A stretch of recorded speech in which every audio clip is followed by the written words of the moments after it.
Pour comprendre, le mieux, c'est de partir de la grande question métaphysique par excellence, celle que Heidegger va reprendre à la fois à Schopenhauer et à Leibniz, la question qu'il va explorer dans un des textes les plus intéressants qu'il ait écrit, Qu'est-ce que la métaphysique, publié dans les questions 1. La question métaphysique, donc par excellence, je disais, qui est la question suivante. Ce serait bien d'ailleurs, je vais faire comme les vrais professeurs, de l'avoir sous les yeux, cette question, parce qu'il faut la décortiquer. Pourquoi y a-t-il quelque chose plutôt que rien? Et on va voir que cette question toute bête, si je puis dire, pourquoi y a-t-il quelque chose plutôt que rien? Elle comprend les 4 éléments fondamentaux qui permettent de saisir le cœur de la pensée de Heidegger. Il y a 4 éléments, il y a le pourquoi, c'est la question métaphysique par excellence, c'est la question de la cause première, c'est la question qui va emmener vers le divin. Pourquoi y a-t-il quelque chose plutôt que rien? Ça, c'est le premier élément, le pourquoi. Il y a le il y a. Le il y a, nous allons y revenir. Le il y a, c'est exactement ce que Heidegger va appeler l'être, la question de l'être. C'est la question du il y a. Il y a le quelque chose. Le quelque chose, c'est ce que Heidegger va appeler l'étant. On verra pourquoi tout à l'heure. Et plutôt que rien, c'est la question du néant. 4 éléments. Pourquoi? Le il y a, l'étant et le rien, le néant. Les 4 points fondamentaux qui vont permettre de reconstruire complètement la pensée de Heidegger et son projet de déconstruction de la métaphysique. Je commence donc par une série de remarques sur cette interrogation. Pourquoi y a-t-il quelque chose plutôt que rien? La première remarque, c'est peut-être le concept le plus important chez Heidegger, c'est une remarque sur ce qu'il appelle la différence ontologique. Qu'est-ce que c'est que la différence ontologique? C'est le concept fondamental. C'est de cela qu'il faut partir. C'est ce que Heidegger appelle la différence entre l'être et l'étant. Mon Dieu, qu'est-ce que ça veut dire? Quand on n'est pas familier du vocabulaire de Heidegger, commencer en disant, voilà, on va analyser la différence ontologique, et la différence ontologique, c'est la différence entre l'être et l'étant, on est très mal parti, on a l'impression qu'on n'y arrivera pas. En vérité, si vous partez de la question, pourquoi y a-t-il quelque chose plutôt que rien? Cette différence ontologique, cette différence entre l'être et l'étant, va devenir parfaitement compréhensible et parfaitement claire et tout à fait simple. Elle coïncide exactement avec ce qu'on a vu chez Schopenhauer sur la différence entre les 2 étonnements. L'étonnement scientifique qui porte sur des choses intramondaines, sur des événements dans le monde, sur ce que Heidegger va appeler des étants, et puis l'étonnement philosophique qui porte sur l'être lui-même, sur le fait qu'il y ait des étants, qu'il y ait des choses qui sont. Alors j'explique cela, il faut peut-être prendre le temps pour que ce soit bien clair, parce que c'est la base, c'est à partir de là qu'on va pouvoir comprendre le reste. Qu'est-ce que c'est que la différence entre l'être et l'étant? Eh bien, c'est ceci fondamentalement. L'être, c'est le « il y a ». Et voyez bien que dans la question « pourquoi y a-t-il quelque chose plutôt que rien ?», le « il y a » et le « quelque chose », ça n'est pas la même chose, si je puis dire. Essayons de dire ça plus simplement. Le « quelque chose », c'est quoi ? Le quelque chose, ça peut être une table, ça peut être une chaise, ça peut être un arbre. C'est les choses qui sont devant nous, c'est-à-dire ce qu'on appelle les objets. Objet, étymologiquement, c'est ce qui est jeté devant nous, devant notre regard.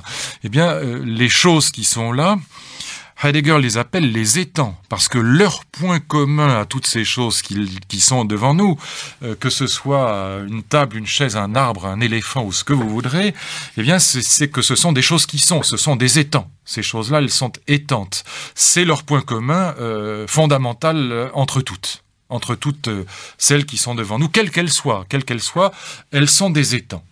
Eh bien, voyez bien le sens de la différence ontologique, le sens de la différence entre l'être et l'étant. C'est ceci, c'est que il y a une différence entre l'étant, par exemple la table sur laquelle j'appuie mes bras, qui est un étang, comme la bouteille qui est sur la table, comme le téléphone qui est sur la table, ce sont des étangs. Il y a une différence entre l'étang et le fait qu'il y ait des étangs. C'est pas la même chose. Voyez bien que le « il y a » quelque chose, ce « il y a » n'est pas de même nature que le quelque chose.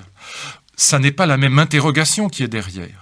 L'interrogation, si je puis dire, qui est derrière le « il y a », c'est presque immédiatement, on verra que c'est le point de départ de l'illusion métaphysique par excellence, mais c'est presque immédiatement le pourquoi.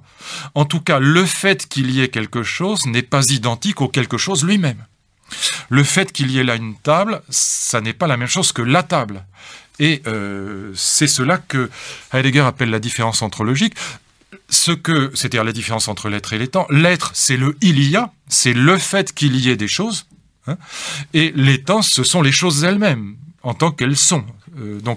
Les temps, c'est la table, par exemple, et l'être, c'est le fait qu'il y ait une table, et le fait que quand j'ouvre les yeux, il y a devant moi un monde.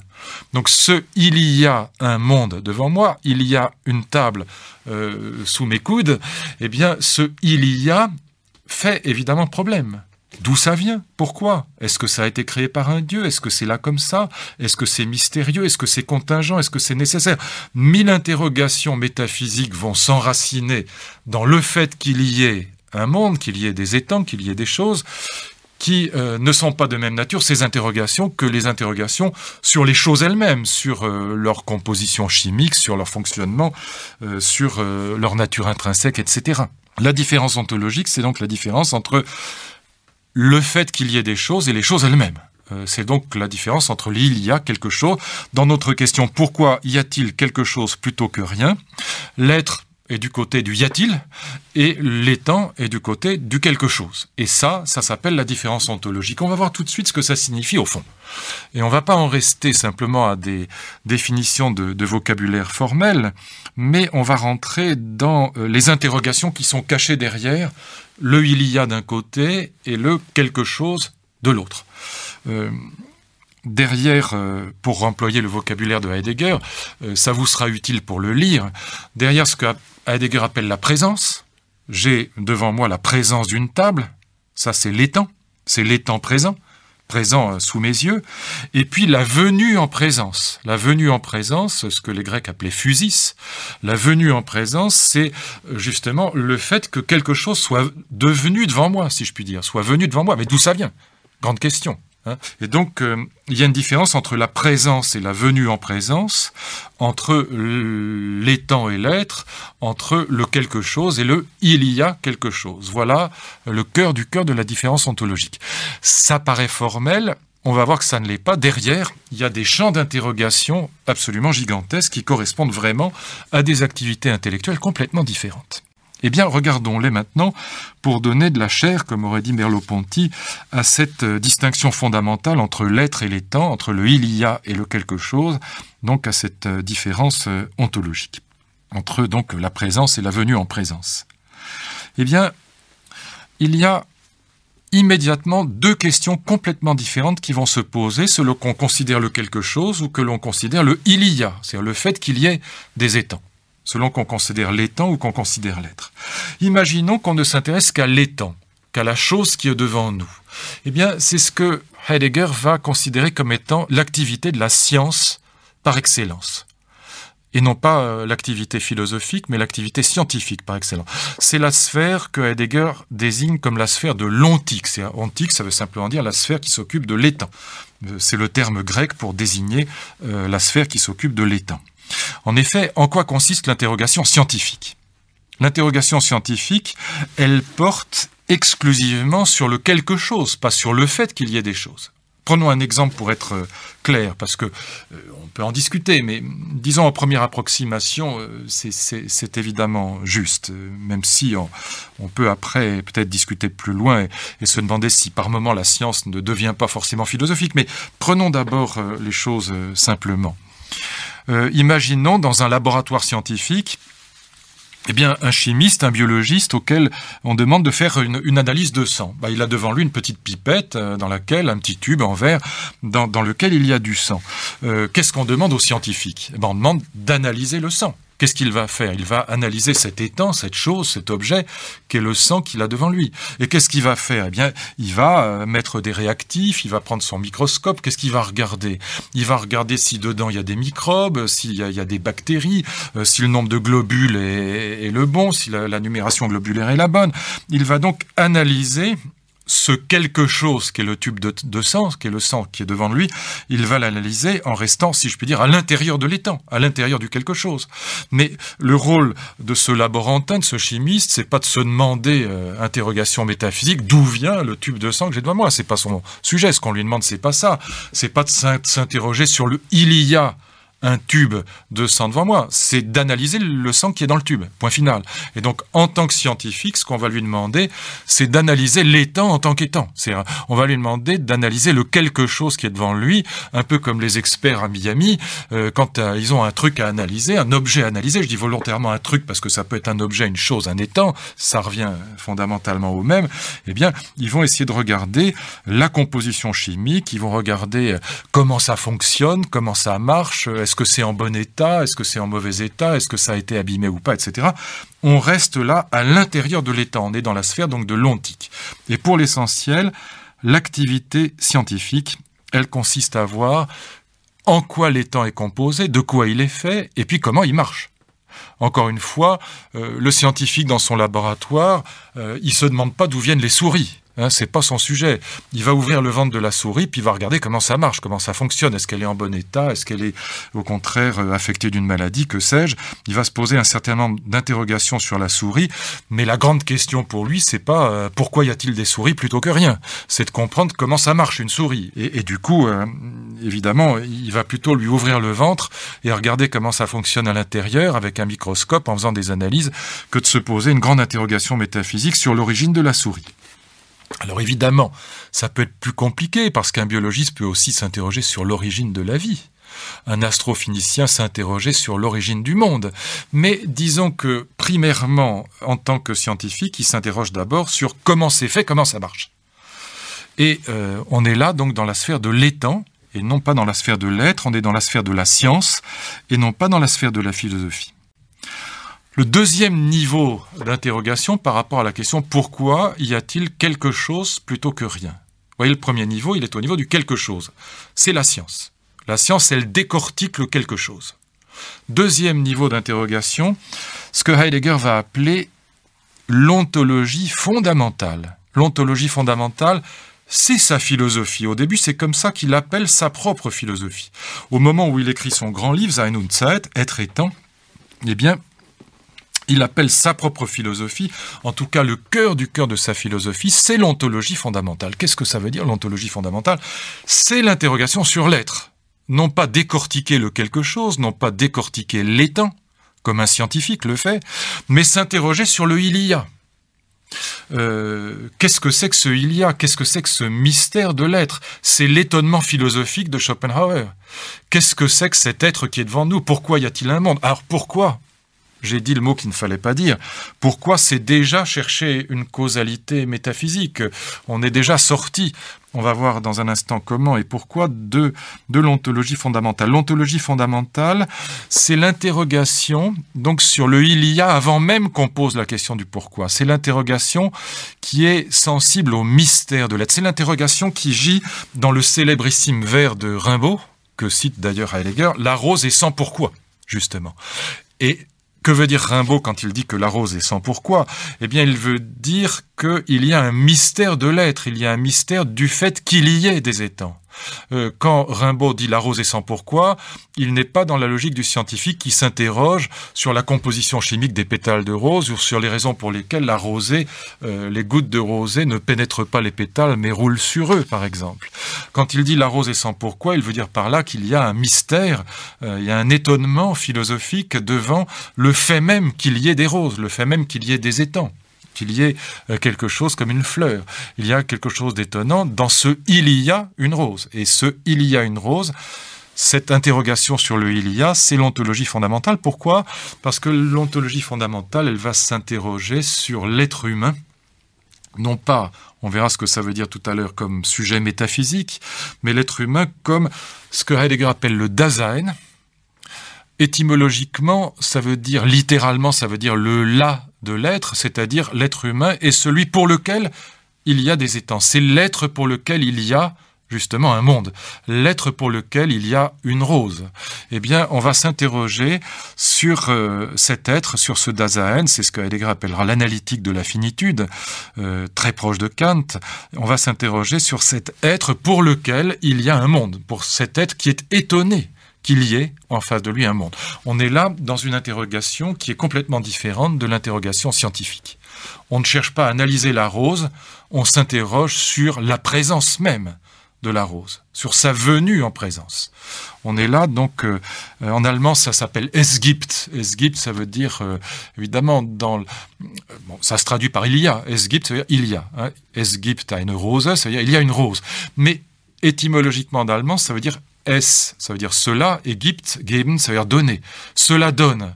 Qu'est-ce qui nous donne une rose? Voilà l'interrogation de l'ontologie fondamentale. Et qu'est-ce qui donne à qui? Au Dasein, à l'homme, comme, non pas sujet métaphysique, encore une fois, mais comme le là de l'être, comme le lieu pour lequel il y a une présence des étangs. Interrogation donc sur le fait même qu'il y ait des étangs, c'est-à-dire interrogation sur l'être, et non pas sur l'étang. Sur le fait qu'il y ait des étangs.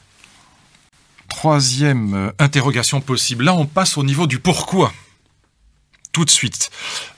C'est-à-dire qu'au lieu de séjourner, comme dit Heidegger, dans le mystère de l'être, hein, dans ce côté inouï, ineffable, dans cet étonnement fondamental lié au fait qu'il y ait des étangs, qu'il y ait une rose, la rose est sans pourquoi, au lieu de séjourner dans ce mystère, eh bien, on va rentrer tout de suite dans une troisième dimension de la réflexion philosophique, qui est ce que Heidegger va appeler l'ontothéologie. Et là, on va très bien comprendre pourquoi cette dénomination est juste et bonne.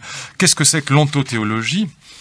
C'est la réponse à la question « Pourquoi y a-t-il cette chose en face de nous? Pourquoi y a-t-il une rose ?»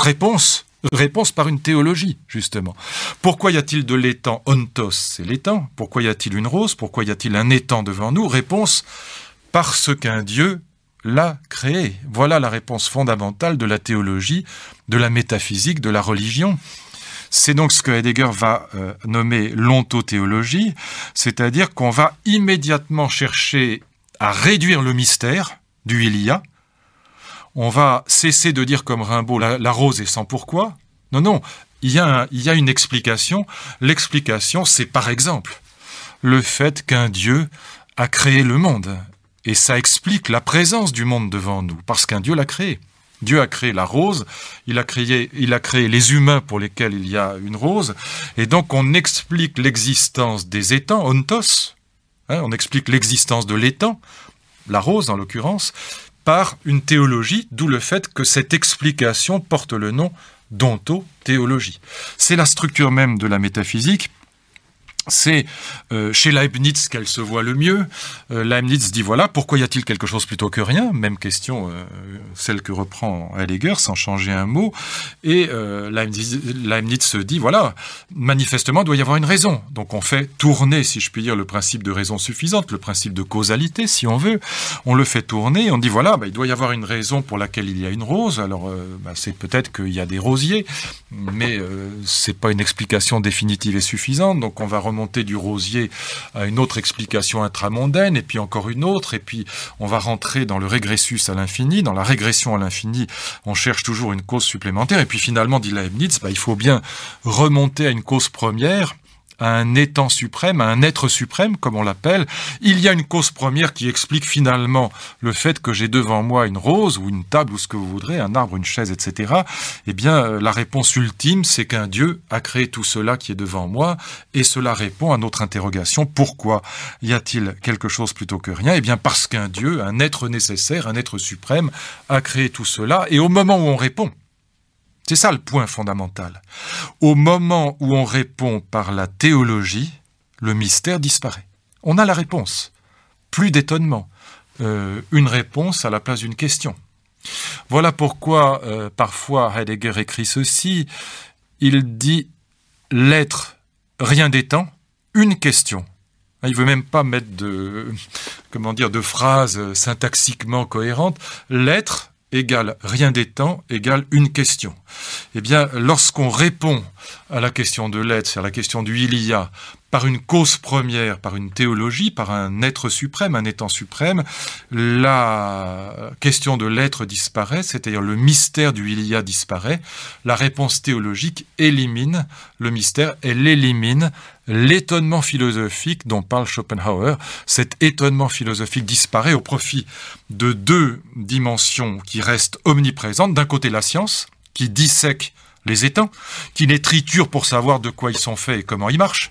Et puis de l'autre, la religion métaphysique, l'ontothéologie, qui a répondu à la question du il y a par un étant suprême qui a fait disparaître le mystère. La rose n'est plus sans pourquoi. La rose est d'un côté tyrannisée, si je puis dire, par la science, et de l'autre côté expliquée par la théologie. Le mystère a disparu, le point d'interrogation a disparu. La question de l'être, dit Heidegger, a été oubliée. Elle a été oubliée, le mystère a été oublié au profit d'une série de réponses scientifiques ou métaphysiques, comme on voudra, les deux d'ailleurs, mais le mystère a disparu.